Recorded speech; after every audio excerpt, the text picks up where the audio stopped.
Дневник на Канал Пулс, добро вечер. Почнуваме веднаш по кратката најава. Останете со нас.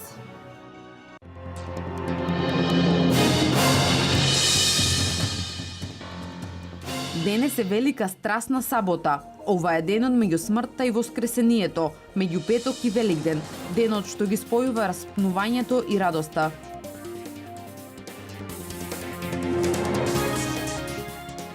Големите температурни разлики во овој период се причина за појава на вируси. Поради тоа зголемен е бројот на деца кои се хоспитализирани на детското одделение во Штипската клиничка болница. Со доаѓањето на пролета се будат крлежите, кои представуваат потенцијална опасност и за луѓето и за животните. Ветеринарните лекари препорачуваат сопствениците навреме да ги заштитат.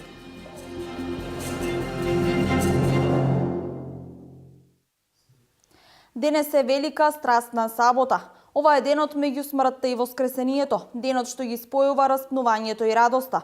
Православните верници ги прават последните подготовки пред вечерашното објавување на радосната вест за воскресување на Спасителот Исус Христос и прославување на најголемиот христијански празник Великден. Христовото воскресение е основа на спасението. Тоа е најголемиот и најрадосниот настан во историјата. Ако има ден за радување меѓу сите денови, тоа е денот на Христовото воскресение. Ако има празник над сите празнувања, тоа е празникот над празниците, Великден. На овој голем ден, молитвено се обраќаме кон Исус за разбирање и братска љубов меѓу нашиот православен народ, а од Македонската православна црква повикуваме на единство меѓу нашиот народ, да го чуваме сопственото и да го почитуваме достоинството на другите, да се грижиме за доброто на секого и на сите околу нас. За овој Великден се молиме за исцеление на раните што ги трпиме и лузните што ги носиме. Се молиме за запирање на немирите и војните, раселените да се вратат во своите домови, а искушенијата со кои се соочуваме во овој живот да бидат предворие за воскресение во вечниот живот. Ова е дел од великденското послание на митрополитот Охридски и Македонски господин Стефан, во кое повикува на единство на духот како основа за соочување со актуелните предизвици. Овој ден, велика сабота, како седми ден од страдалната седмица, посветена е на споменот на прибивањето на Исус Христос во гробот. Ова е ден помеѓу смртта и воскресението, денот што ги спојува распнувањето и радоста. Велика сабота. Во овој ден Православната црква си спомнува на погребот на Господ Исус Христос и неговото слегување во адот.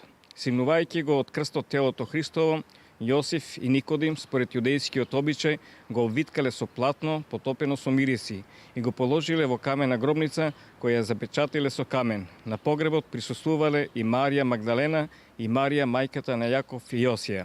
Првосвещениците и фарисеите пак измолиле од Пилат стража од војници да го чуваат гробот, зашто се плашеа да не го земат неговото тело апостолите, па да му кажат на народот дека воскреснал, бидејќи знаеа дека Христос го прорекол своето воскресение. Во тој спомен, богослужението на Велика сабота представува побожно бдење и чување на гробот Господов, па обичај по литургијата на Свети Василие Велики, кој се служи во тој ден, народот да остане во храмот покрај гробот Христов и така да го дочека неговото светло воскресение. Вечерва на половина час пред полноќ во православните христијански храмови ќе се служи полуношница со биење на камбаните, кои ќе го означат воскресението Христово. Традиционално, верниците вечерва одат на црква, а по објавувањето на воскресението на полноќ и после големата литургија и причестот, обичај верниците во своите домови со свеките да однесат великденски оган за здравје и берикет.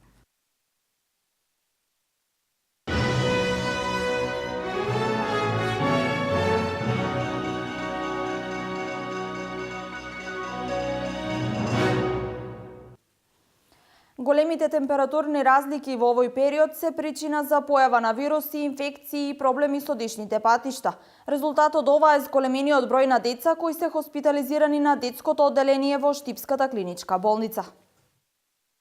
Температурните разлики кои деновиве се забележуваат доведоа до тоа вирусните инфекции на цревата и респираторните патишта да земат се поголем замав. Поочигледни се кај помладата популација, чиј организам е поосетлив и подложен на вируси. Што се однесува до појавата на инфекции и настинки, тие се краткотрајни и поминуваат спонтано.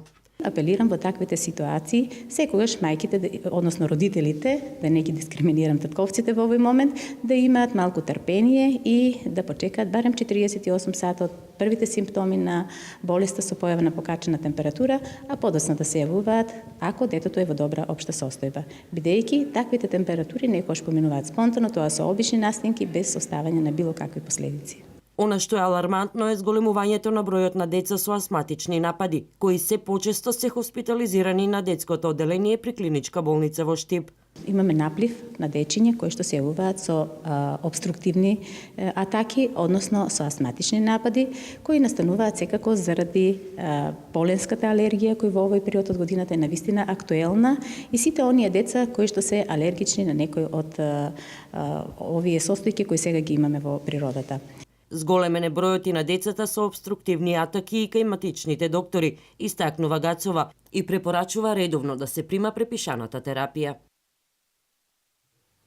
Со доаѓањето на пролетта се будат карлежите, кои представуваат потенцијална опасност и за луѓето и за животните. Најзагрозени се кучињата и добитокот, па затоа ветеринарните лекари препорачуваат собствениците навреме да ги заштитат.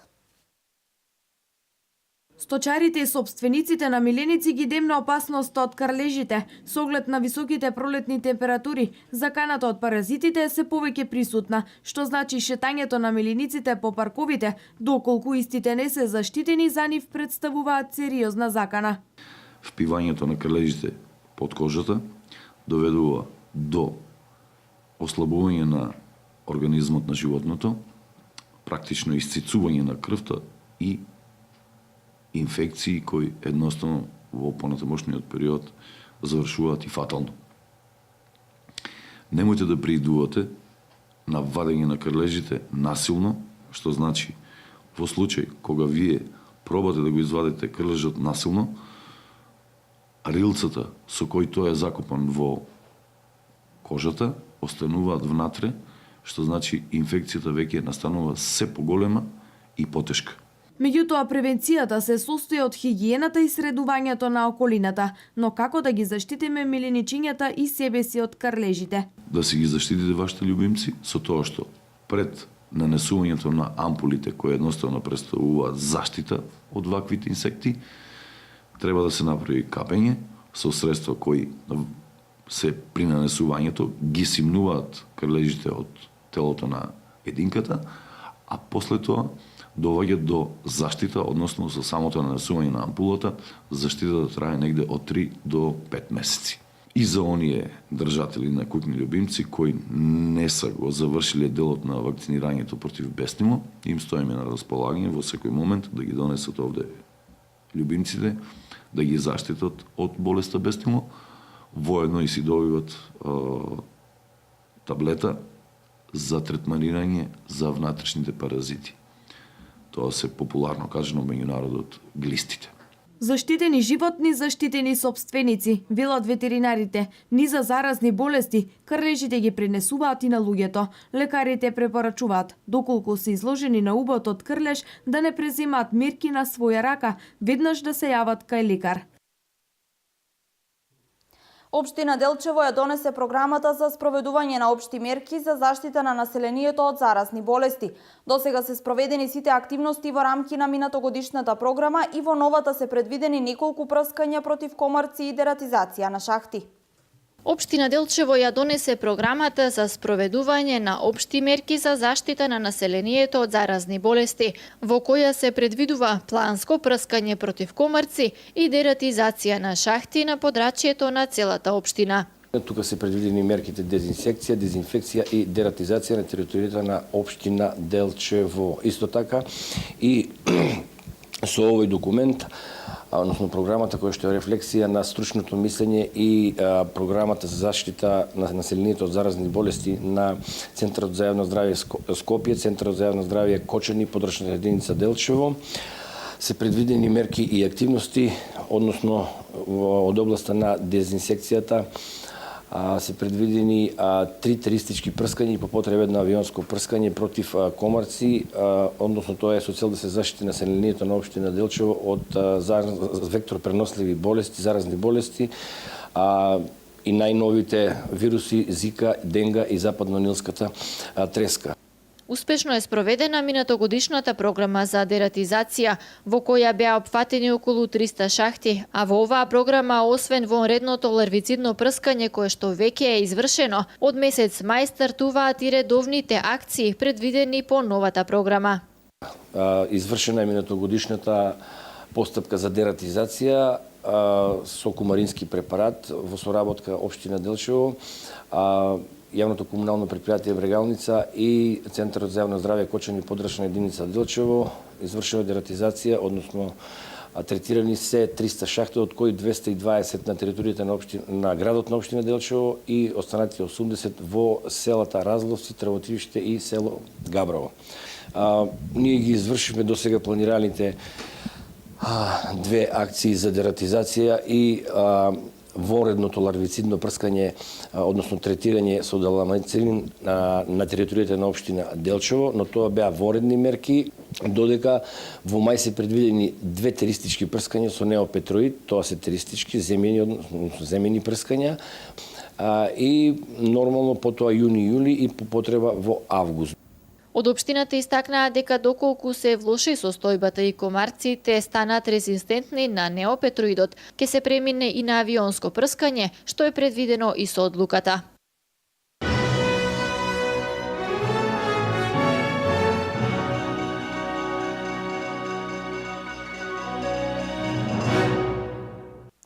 Семејството Деспотови од виничкото село Јакимово своите раноградинарски култури редовно ги пласираат на градскиот пазар во Делчево. Нивните производи се едни од најздравите, бидејќи се одгледуваат без употреба на хемиски препарати. Речи се сите култури на раноградинарски намирници произведени од рацете на вредните земјоделци Марија и Круме Деспотови од село Јакимово, секоја сабота редовно се продаваат на градскиот пазар во Делчево. Лук, кромит, марули има, спанач има, расат, патижан, пипер, зелка, тоа, се, земоделко, чисто земоделско. Што иде најмногу? Се иде добро, се иде добро, квалитетно да биде. Со помошта на своите деца на површина од 6 декари, без употреба на пестициди, целокупната палета на земјоделски производи кои го произведува ова семејство се без сомнение меѓу најквалитетните во регионот. Помага децата, дома имаме син, сна, ќерка, работат помалку и они помагаат. Од се има по 2 декара. Од се има по 2 декара. Имам 10 фолии по 30 метра. Под најлон се, ово е се под најлон до сега. Сад почнеме, садиме па на отворено и ово садиме патижан, пипер. Прскање нема под фолијата, ништо. Вадење само, чисто треба да биде тоа и чисто си биде добро. Од пумпа е студена прска.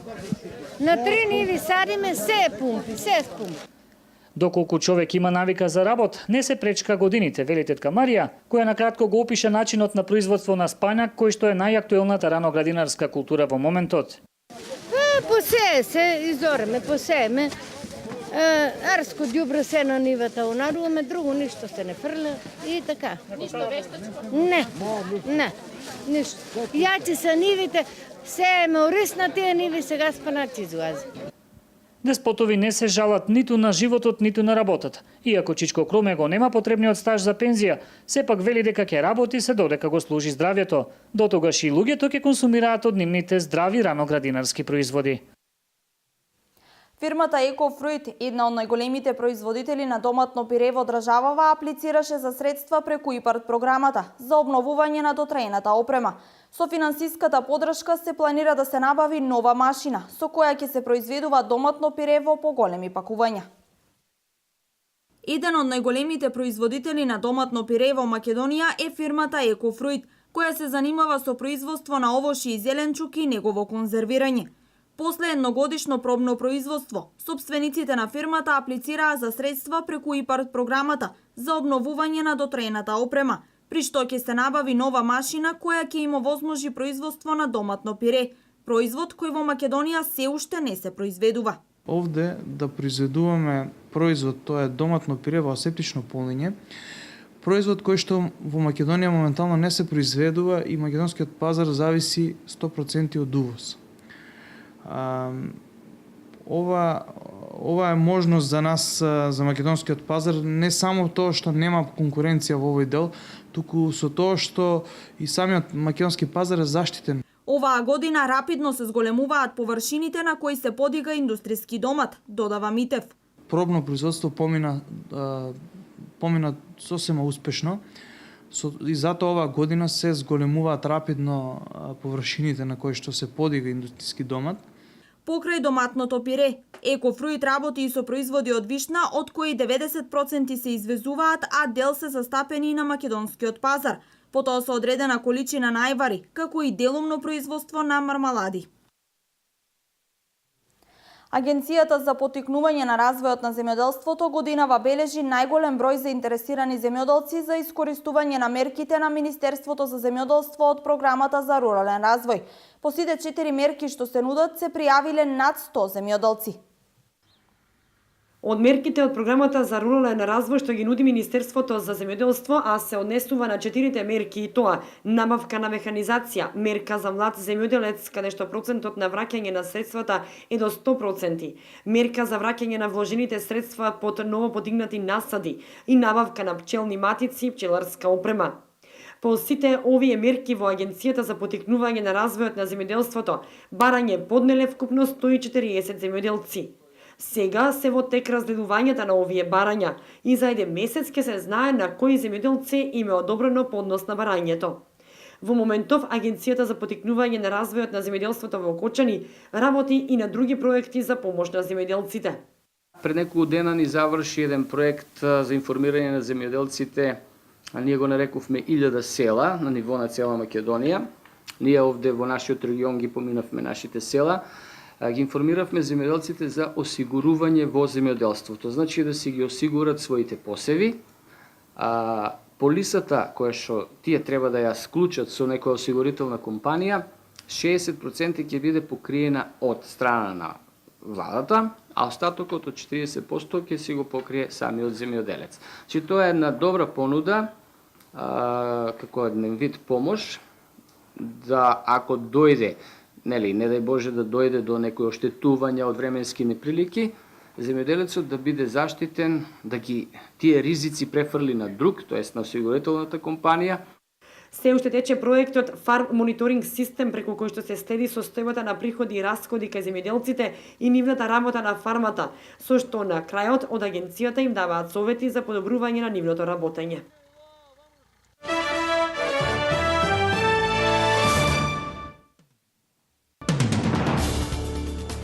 Најмалку 7 луѓе загинаа, десетици се заробени по дурнадините на 7-катната зграда, која синоќа се урна во главниот град на Кенија, Најроби. Зградата се урнала по повеќе дневните обилни дождови и поплави. Спасувачите извлекле 128 луѓе од подурнатините, изјавил потпарола на кениската полиција Чарлс Оино, додавајќи дека се расчистуваат и остатоците од зградата.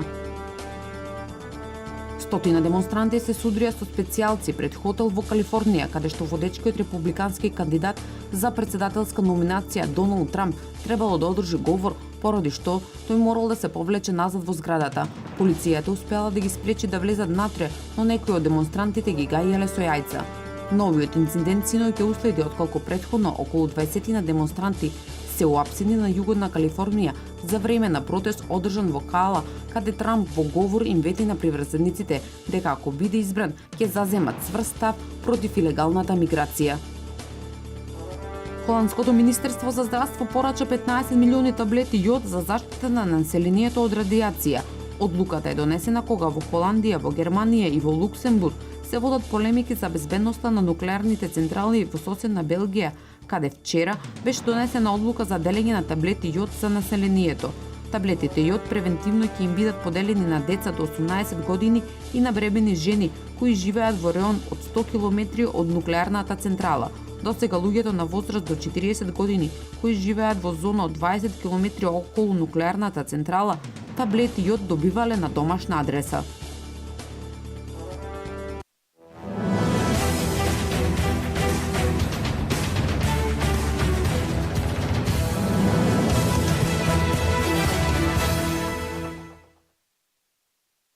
Продолжува разигрувањето во првата македонска фудбалска лига. Денес ќе се одигра 30-тото коло во плей-оф фазата и надпреварите од плей-аут. На програмата се следниве надпревари.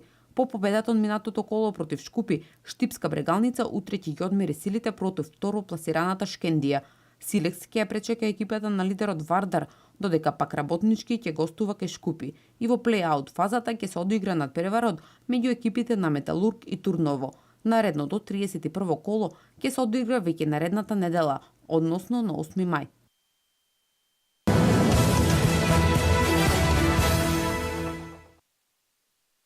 Нашата ракометна федерација во понеделникот распиша конкурс за избор на нов селектор на репрезентацијата. Наследникот на Ивица Обрван ќе треба да подготви 4-годишен план и програма за националната репрезентација, на кој предстои подмладување. Според многумина, апсолутен фаворит во трката е актуелниот менаџер на Металург, Лино Червар. Упатените сметат дека во моментов не постои селектор кој подобро ќе ја води нашата репрезентација низ транзицијскиот период од хрватскиот стратег. Червар на 2 наврати ја има одбиено нашата федерација, одбивајќи да ги даде своите услуги. Последен пат во 2013 година. Како што вели самиот, тешко дека ќе ги одбија македонците по трет пат, но Червар сака да ја задржи работата во Металург. Вели дека се уште нема донесена финална одлука, но смета дека би било клучно да работи со Металург и со репрезентацијата.